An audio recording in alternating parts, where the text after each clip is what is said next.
सभी को नमस्कार। मैं राकेश कुमार शर्मा, सहायक आचार्य हिंदी, राजकीय महाविद्यालय बहरोड, अलवर, राजस्थान। आप सबका अपने YouTube चैनल पर एक बार पुनः स्वागत करता हूं। आप सभी YouTube के मेरे विद्यार्थी दर्शकगण, आज हम मत्स्य विश्वविद्यालय के पाठ्यक्रमानुसार BA द्वितीय वर्ष हेतु निर्धारित पाठ्यक्रम में रीतिकालीन काव्य के प्रमुख रीति सिद्ध कवि बिहारी की आलोचनात्मक व्याख्या प्रस्तुत करेंगे। बिहारी सतसई के जो महत्वपूर्ण चुनिंदा दोहे हैं उनकी आलोचनात्मक व्याख्या हम यहाँ कर रहे हैं। एक श्रृंखला हमने पूरी यहाँ तैयार की है। जो पाठ्यक्रम के दोहे हैं उनकी एक एक की व्याख्या हम यहाँ प्रस्तुत कर रहे हैं। तो आप अपने पाठ्य पुस्तक में बिहारी के जो दोहे हैं उनको देखिए और मेरे साथ साथ जो व्याख्या भाग है उसमें शामिल होइए। तो मैं बिना किसी देर की शुरू करता हूँ व्याख्या। आज का जो हमारा दोहा है वो है, मैं बरजी के बार तू इत कित लेती करोट, पंखुरी लगे गुलाब की परी है गात खरोट। एक बार दोहे को मैं पुनः दोहरा देता हूँ। मैं बरजी के बार तू इत कित लेती करोट, पंखुरी लगे गुलाब की परी है गात खरोट। देखिए, जो ये दोहा है उसकी यदि हम सप्रसंग व्याख्या करें तो प्रसंग के रूप में आप बता सकते हैं कि नायक और जो नायिका हैं उन दोनों में प्रेम तो बहुत है, लेकिन कभी कभी उनमें हल्का फुल्का मान हो जाता है। मान वो दशा है जिसमें नायक नायिका एक दूसरे से प्रेम तो बहुत करते हैं, लेकिन वो एक दूसरे की चाहत का इम्तिहान लेते हैं कि मैं देखना चाहता हूँ या देखना चाहती हूँ कि ये नायक मुझ पर कितनी जान छिड़कता है या फिर नायिका मुझ पर कितनी जान छिड़कती है। तो इस तरह की दशा है यहाँ पर नायक नायिका की। लेकिन नायिका है वो नायक से मान कर बैठी है, वो उससे थोड़ा सा हल्का सा झगड़ा कर लिया है उसने। ज़्यादा झगड़ा नहीं कर सकती नायिका, क्योंकि वो नायक के बिना रह नहीं सकती, इसलिए हल्का सा मान कर लिया है जिससे कि नायक उसको ज़्यादा महत्व दे। इसलिए प्रसंग के रूप में हम यहाँ बता दें कि नायिका और नायक दोनों एक साथ पास पास सो रहे हैं। नायिका की जो सखी है वो भी साथ है, इसलिए नायिका ने जो मान कर रखा है, जो हल्का सा झगड़ा कर रखा है, उस मान करने के कारण या किसी अन्य कारण से वो नायक से दूसरी तरफ मुख कर लिया है, उसने दूसरी तरफ मुख करके लेट गई है। ऐसी दशा को देखकर, ऐसी स्थिति को देखकर जो सखी है वो कोई न कोई बहाना बनाकर नायक की ओर ही नायिका को मुँह करने के लिए कहती है। नायिका जानती है नायक का दुख कि ये नायिका की जो सखी है वो जानती है नायक की पीड़ा क्या है।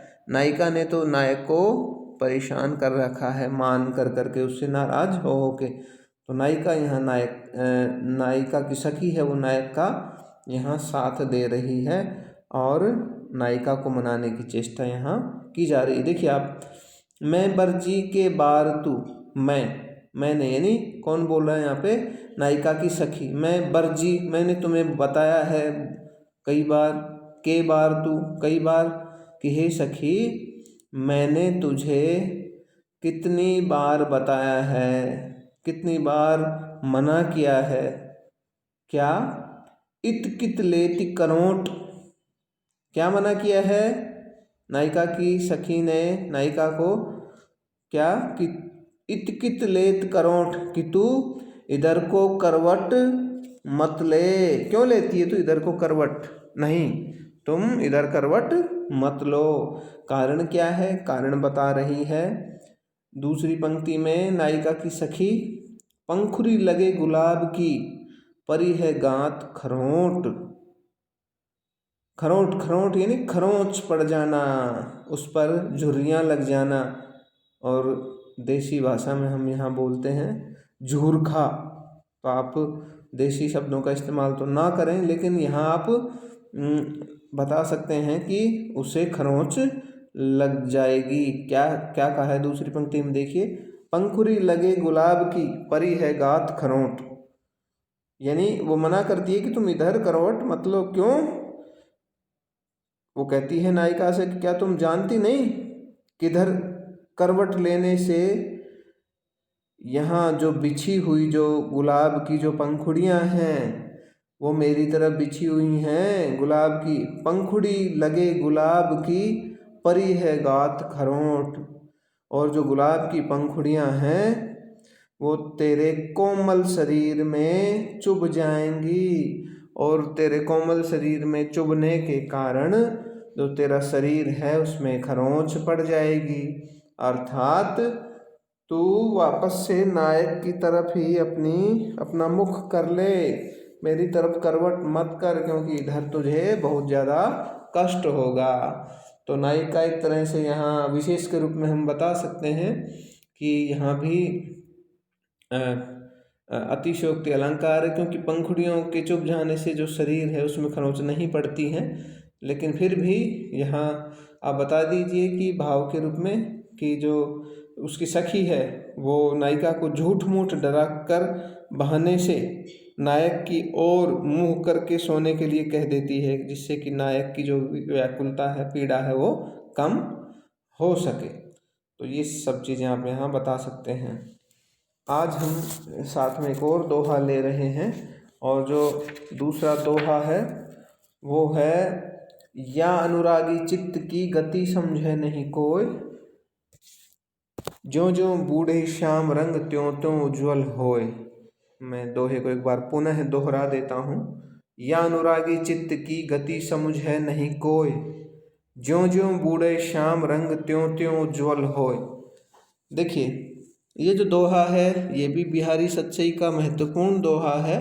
और भक्ति नीति और श्रृंगार की जब हम चर्चा करते हैं तो ये एक तरह से ये जो दोहा है ये इसमें श्रृंगार और भक्ति दोनों को एक साथ देखा जा सकता है। यहाँ पर भक्ति परक भी है और श्रृंगार परक भी है, दोनों। इसलिए ये जो दोहा है आपके लिए बहुत ही ज़्यादा महत्वपूर्ण बन पड़ा है। तो सप्रसंग व्याख्या की बात मैं यदि करूं तो हम बता सकते हैं कि ये जो दोहा है इसमें भक्त है वो भगवान को याद भी करता है, और अपना जो मन है उसको भगवान के साथ जोड़ने की बात वो कहता है। तो मैं दोनों अर्थों में यहाँ आपको बता देता हूँ। पहले हम देखते हैं भक्ति का जो अर्थ है वो कैसे यहाँ जुड़ेगा। देखिए, या अनुरागी चित्त की गति समझे नहीं कोई, ज्यों ज्यों बूढ़े श्याम रंग त्यों त्यों उज्ज्वल होय।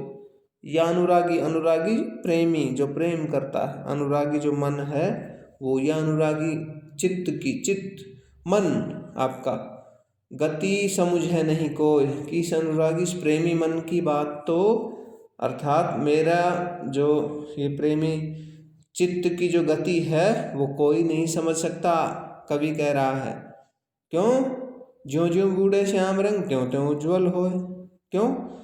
यह तो जैसे जैसे भगवान श्री कृष्ण के रंग में अर्थात उनके प्रेम में डूबता है, ज्यों ज्यों बूढ़े श्याम रंग, बूढ़े यानी डूबना, त्यों त्यों उज्ज्वल होय। श्याम रंग तो है काला, लेकिन श्याम का रंग तो काला है, काले में डूबने से तो इंसान काला होगा, लेकिन त्यों त्यों उज्ज्वल होय, लेकिन ये त्यों त्यों अधिक पवित्र होता जाता है। भगवान के नाम से मन वैसे ही खुश हो जाता है, और भगवान के रंग में यदि हम डूबते हैं, यानी भगवान के आनंद में जितना व्यक्ति का मन डूबेगा वैसे ही वो अधिक पवित्र होता चला जाएगा। तो दूसरे अर्थों में यदि हम देखें श्रृंगार परक अर्थ में, तो हम देखते हैं या अनुरागी चित्त की गति समझे नहीं कोई। जो सखी है उससे कह रही है नायिका कि हे सखी, या अनुरागी चित्त की, मेरे इस प्रेमी मन की जो दशा है वो गति समझे नहीं कोई, उसकी दशा को कोई नहीं समझ सका, कोई समझ ही नहीं सकता। हे सखी, नहीं समझ सकता इसको। क्यों? ज्यों ज्यों बूढ़े श्याम रंग त्यों तो उज्ज्वल हो, क्योंकि यह त्यों त्यों काले रंग में अर्थात नायक के प्रेम में इतना डूबता है ज्यों ज्यों, तो त्यों त्यों अधिक उज्जवल वो हो जाता है। देखिए दोबारा से इसको हम देख लेते हैं। ज्यों ज्यों बूढ़े श्याम रंग, ज्यों ज्यों यानी जैसे जैसे यह मेरे नायक के प्रेम के प्रति इसमें डूबता है, त्यों त्यों वैसे वैसे ही उज्जवल होए, वैसे ही ये अधिक उजला हो जाता है। अर्थात मैं जितना उसके प्रेम की गहराई में जाती हूँ तो मेरा मन और भी ज़्यादा पवित्र हो जाता है। तो ये दोनों अर्थों में आप इसे देख सकते हैं। विशेष के रूप में यदि आप बताना चाहें तो विशेष के रूप में आप बता सकते हैं कि ये जो श्रृंगार परक जो दोहा है, इसमें श्याम रंग से आप श्याम का जो रंग है उससे अभिप्राय ये निकलता है कि नायिका है वो एक तरह से परकीय नायिका है, और अपने प्रेम को लोग उसके प्रेम को लोग क्या है एक तरह से कलुषित बताते हैं कि ये तो दूसरे से प्रेम कर रही है। दूसरे नायक के प्रति आकर्षित होने वाली जो स्त्री होती है उसको परकीय नायिका कहते हैं। किंतु उसका कहना है कि मेरे चित्त की जो अनुराग में जो गति है उसको कोई समझ ही नहीं सकता, सब मुझे परकिया परकिया बोलते हैं, वो तो कोई समझ ही नहीं सकता है। क्योंकि यह जैसे जैसे उस काले अर्थात जो कलुषता है उस रंग में जो डूबता है तो और भी उजला अर्थात प्रेम में वो हो जाता है। इसलिए मेरा जो मन है इसको कोई समझ ही नहीं सकता। तो यहाँ पर आप अनुप्रास, श्लेष और जो विरोधाभास है उस तरह का की बात, विरोधाभास अलंकार आदि के बारे में यहाँ आप बता सकते हैं। तो आज का जो व्याख्या भाग है वो मैं यहीं समाप्त करता हूँ। इसी तरह से हम अपने